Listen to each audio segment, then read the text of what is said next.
ईमानदारी का फल। जो लोग ईमानदारी से कड़ी मेहनत करते हैं उन्हें देर से ही सही लेकिन सफलता जरूर मिलती है। इसीलिए देर होने से निराश नहीं होना चाहिए। इस संबंध में एक लोक कथा प्रचलित है। प्रचलित कथा के अनुसार किसी राज्य के राजा की कोई संतान नहीं थी। राज्य संपन्न था, किसी चीज़ की कोई कमी नहीं थी, लेकिन राजा अपने उत्तराधिकारी को लेकर परेशान रहता था। राजा वृद्ध हो गया था। उत्तराधिकारी के विषय में राजा को चिंतित देखकर मंत्रियों ने कहा कि राज्य के किसी योग्य व्यक्ति को भावी राजा नियुक्त कर देना चाहिए। मंत्रियों की सलाह राजा को सही लगी। उसने अपने राज्य के सभी बच्चों को बुलाया और सभी को एक एक बीज दिया। राजा ने कहा कि इस बीज को अपने घर में किसी गमले में लगाएं और 6 माह इसकी देखभाल करें। जिस बच्चे का पौधा सबसे अच्छा रहेगा उसे हम राजकुमार घोषित करेंगे। सभी बच्चे ये सुनकर खुश हो गए और अपने अपने घर के गमलों में बीज लगा दिए। रोज सुबह शाम समय पर पानी देना, खाद डालना शुरू कर दिया। कुछ ही दिनों में बीजों से पौधे उगने लगे।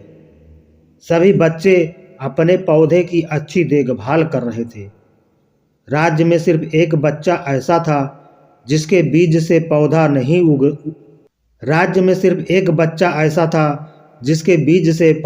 उगा था। वो बच्चा इस बात से दुखी था कि उसका पौधा पनप नहीं रहा है।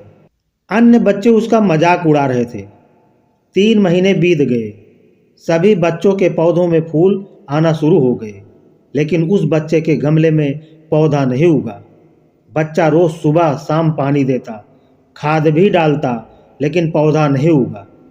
इसी तरह 6 माह बीत गए। सभी बच्चे अपना अपना गमला लेकर राज दरबार में पहुंच गए।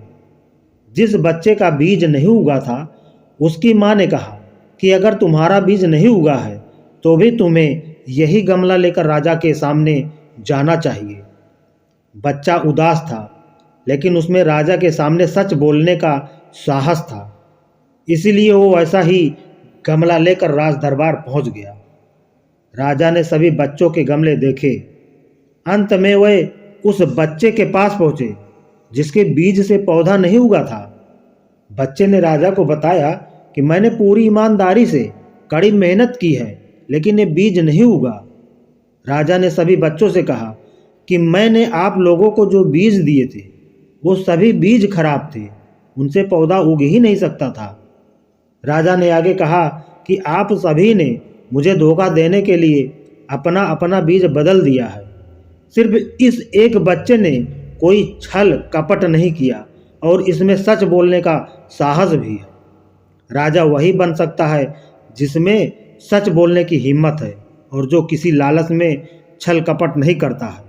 इसलिए मेरे राज्य का राजा यही बच्चा बनेगा जिसके गमले में पौधा नहीं उगा है।